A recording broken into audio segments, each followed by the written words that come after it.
এই প্রজন্মের মানুষগুলো সম্পর্কের দিক বড্ড অসহায়। জন্ম থেকে মৃত্যু সবার একটাই আক্ষেপ, কোথাও কেউ নেই।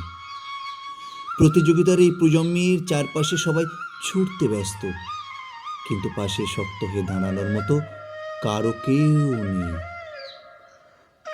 নারী পুরুষের সমান অধিকারের এই প্রজন্মে বাবা মা দুজনেই চাকরিতে ব্যস্ত, সন্তানকে পরিপূর্ণ সময় দেওয়ার মতো কেউ নেই।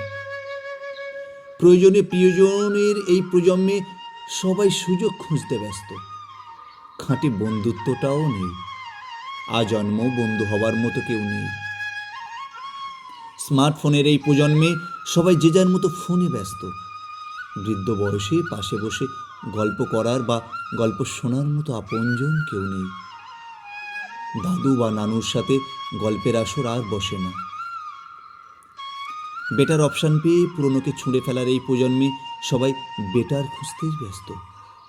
7 জন্ম একসাথে কাটাবার প্রতিজ্ঞাটাও আর আজ নেই।